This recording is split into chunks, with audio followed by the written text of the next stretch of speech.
pocket, and what will you find?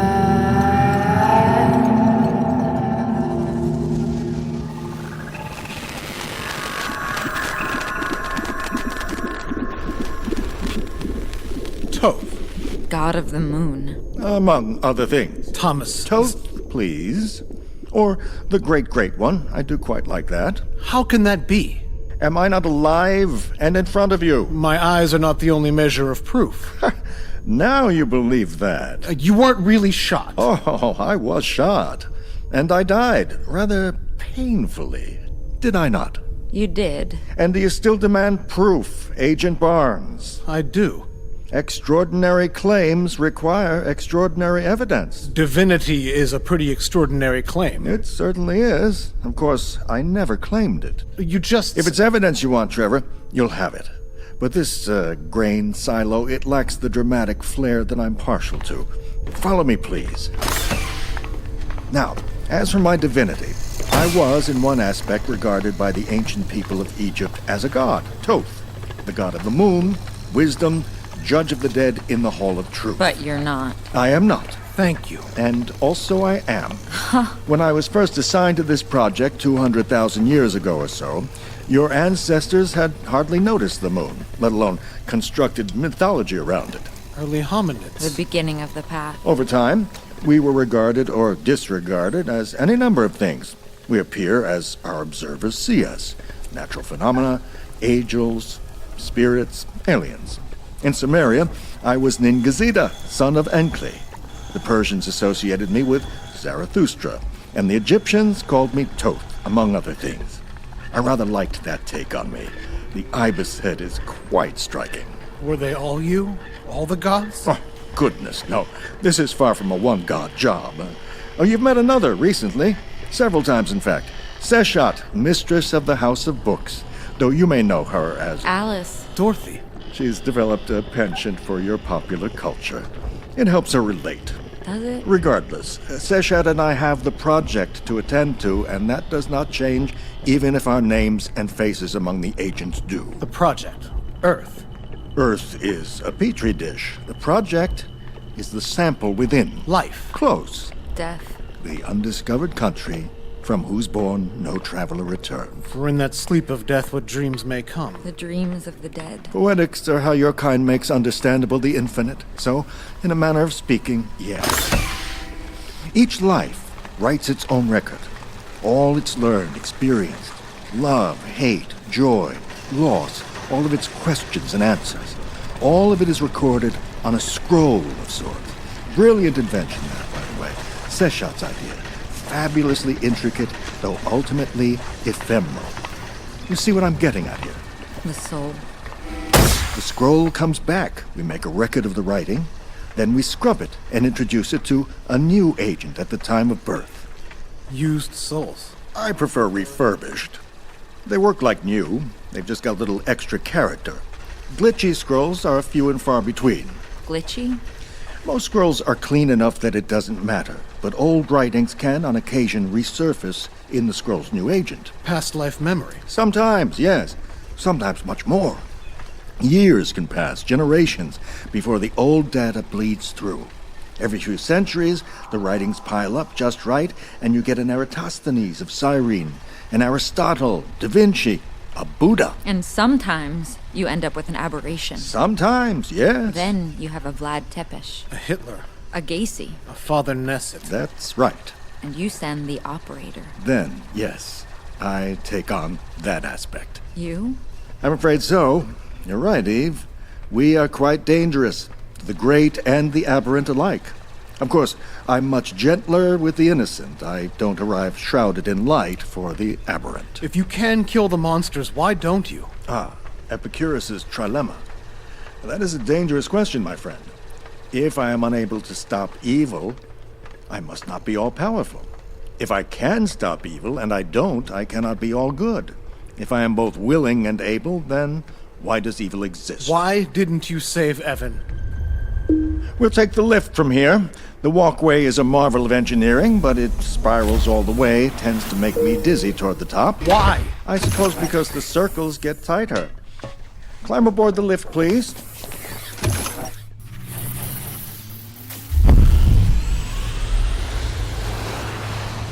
You know, this lift was designed... Why did you let Evan suffer? Trevor, this matter is deeply personal, and my answer will bring no comfort. Try me. Simply stated, it isn't my job, much as I would like it to be sometimes. What exactly is your job? To collect and process the scrolls, to learn what I can and make my report. Just data. No, not just data. I mean, yes, mostly data, but there's no just about it. Why do you need it? The data. The scrolls. That I cannot answer. Just like Thomas. No, Thomas would not answer your questions. I cannot. I have no answers for you. Every scroll, every bit of your lives matter, but to what end, I do not know. I do what I do because it is my path to follow. I have no more choice in that than you did in following yours. And that path is nearing its end. Eve, let's finish the job. The mother and father of a world without death. Let's kill the monsters and give the world your gift. We can't. What? It isn't about the data. What? The data is important, but that's why the monsters have to roam free. That doesn't make any sense. The gods, or whatever they are, they didn't make us. They don't control us. They demand nothing of us, any more than we make, control, or demand of bacteria. Wonderful. They just are. And they watch, and study, and learn. And guide, but we cannot interfere. The sample must remain pure. Do you know what a scientist does when a sample gets contaminated, Trevor? They clean out the petri dish. Precisely. And humans are not the only sample. The project would simply continue across thousands of other worlds. And if it's any consolation, Trevor, I don't take it lightly. I feel every life lost. And for that, you, deserve praise? Just understanding. That's all any of us has the right to ask for, and all we have to offer. My children, all of them, their scrolls have been recorded and sent back to Earth. Maybe some of the ink will still be there, will bleed through. No one is ever truly gone. I think I understand. I think I'm going to throw up. Try to contain that, please. Here we are. Welcome to the top of the tower. Thank you for joining us, Sesha. Do you have the items? The top of the tower. 5 miles above the lunar surface. What is this place? My Egyptian friends might have called it the Hall of Truth. Is that an altar? It is the scroll processing and delineation device, The what? The Soul Catcher. as you say. This is where the scrolls come before... It's so peaceful. A place of rebirth. It is customary for our kind to present a gift to guests, and you two are quite distinguished, the first humans to visit in person. A gift from Jehudi, Lord of Hemenu, judge of the 2 combatant gods. For you, Agent 40208, Eve Fallon, an Ankh, an ancient symbol of everlasting life, spring eternal. When next you ease one's passing, hold the Ankh to their lips, escort them gently into the black, and know they will return. Thank you. For you, Agent 15068, Trevor Barnes, a pen. The ink will never run dry. Make good use of it, old friend. Is this a joke? Even now you're a skeptic. Or has it turned the corner? Have you become a cynic? It's not always easy to tell the difference. What did you say?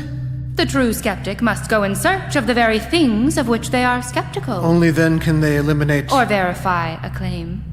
Dr. Mather. Trevor. Her very first persona, I think she was brilliant, don't you? You were playing us.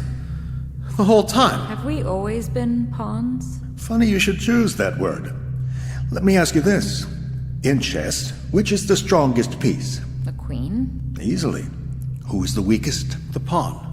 True. And when the pawn finds itself on the opposite side of the board, it can become a queen, can become the most powerful. You have reached the other side of the board. So the question becomes one of choice. Will you remain a pawn, or will you become a queen? See the board through a new lens and charge back into the game. You're sending us home. We cannot. Technically, that is true, but... Sir, this is far outside protocol. Indeed. Such an occasion was never conceived when protocol was being written. We cannot allow them to return. They know too much. It will pollute our sample. All of our work, the scrolls... Seshat is right. Of course. We cannot send you gallivanting back into the world unchecked. So what are you going to do with us? I am going to offer you a choice. But you must trust me completely. Blind faith and cynicism are sides of the same coin, Thomas. Thomas Ott is dead, Trevor. But you were kind to me when I bore that name. I would like to repay that kindness if you would accept it. How? Call me by my name, and know that I am what I say. How can I? Look.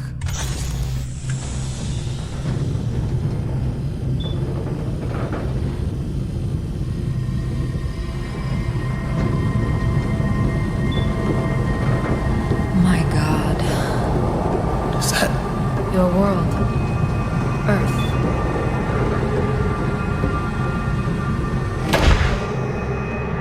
It's beautiful. Is this real? See the proof in front of you, and beyond it, feel the truth. A new faith, not cynical, not blind. Go in honest search, and you will find what you seek.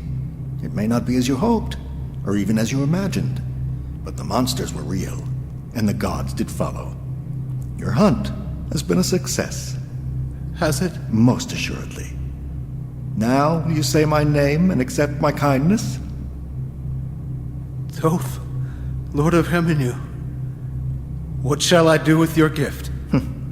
I was hoping you'd go with the great one, but nevertheless, that is an excellent question. You have traveled far, and the ink will soak deeply into your scroll, my friend. Far too deep to be overwritten. You've always wanted to write a book. Tell your story. Controversial, difficult, offensive even. Your work will be the road, however winding, that leads many to the truth. What if I spoil the sample?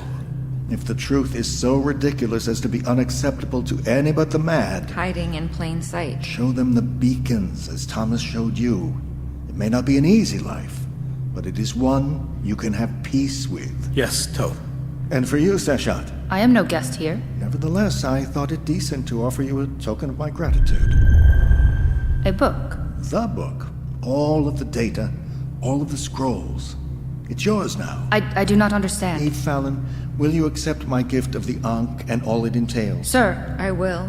I'm glad to hear it. my lord. You killed me, Eve. I never wanted to hurt anyone. You shot me. I only wanted You to... shot Trevor. And you would have killed him if Seshat had not intervened. These are truths. They are? You say you never meant to hurt anyone, but you did hurt us. I had a gift. A world without death. Yes. And you hope to accomplish that by killing. You see the inherent flaw, I presume. One last death.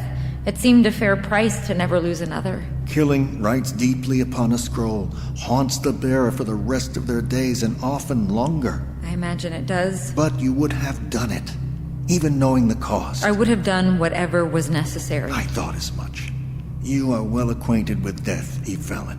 You've eased the way for many to leave the world. We are all of us built to live and built to die. Even you? Even us. I know the hurt it gives you. And so it pains me to lay this at your feet. Thoth. Press the Ankh to my lips. Take up my mantle and make it your own. Why me? My time has been long. I tried to be gentle, but it is not my nature. My ways are old, savage, outdated. What would you have me become?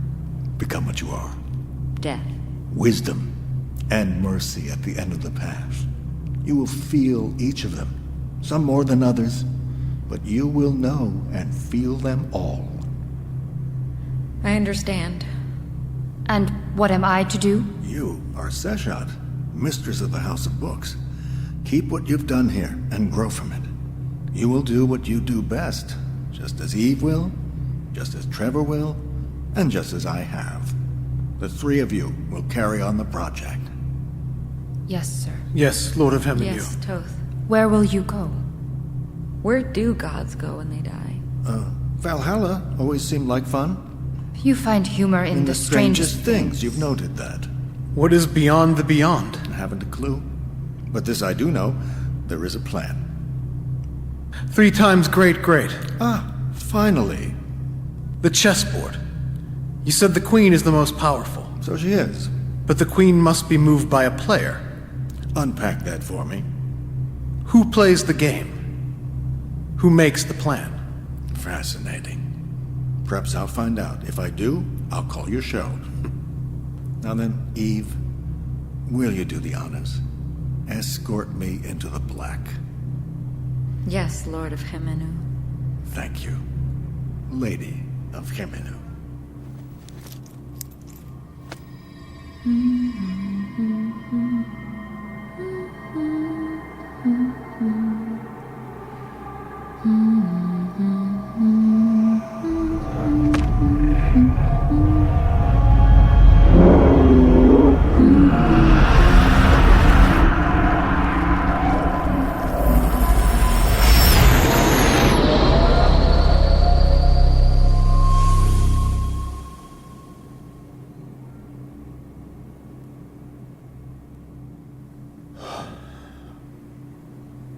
Wow.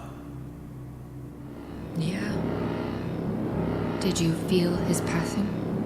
I did. Was it painful? No. That is good to know. Eve, I'm sorry I called you crazy. You were right. To be fair, Trevor, I wasn't not crazy. I just wasn't entirely wrong. I'm sorry I tried to kill you. Thank you. For not killing me, but also for making me see this through. Thank you for being my partner, Agent Barnes. So, your death, And wisdom. the operator. No, not that one. I'll find a new path for that aspect. And I am the earthbound part of our little trio. The new Thomas Ott. I think I can handle that. Will you be sending me back? A ship slipping through the fog, just like before. When the end comes. When it's my time. Eve, will you come for me? And greet you as a friend. Mercy at the end of a path. Thank you. Goodbye, Trevor. Eyes to the skies. Eyes to the skies.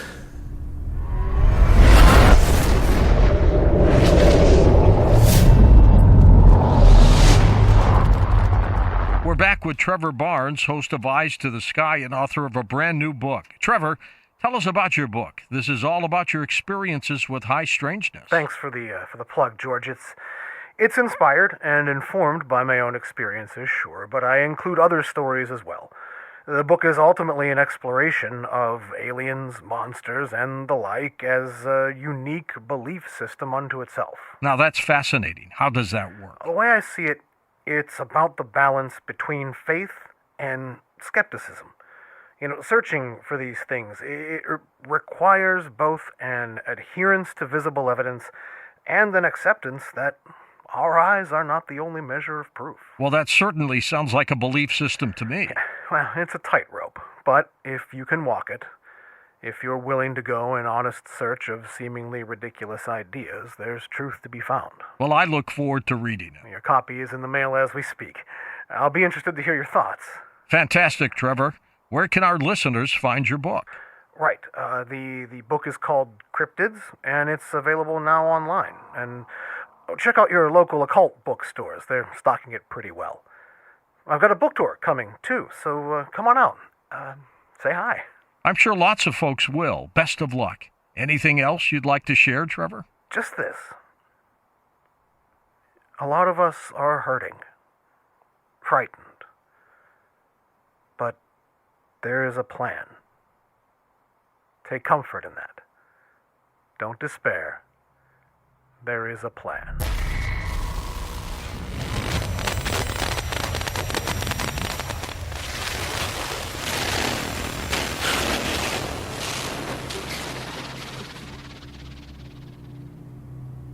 He seems at peace.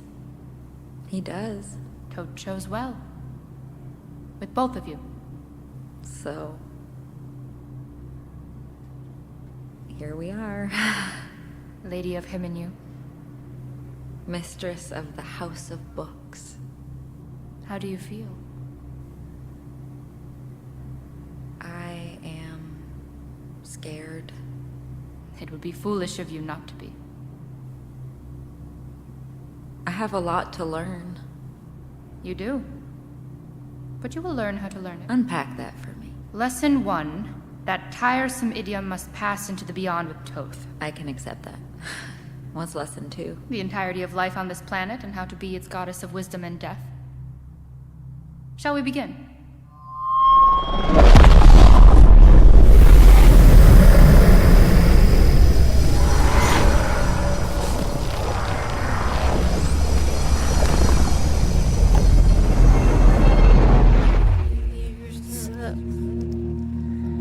Reach into my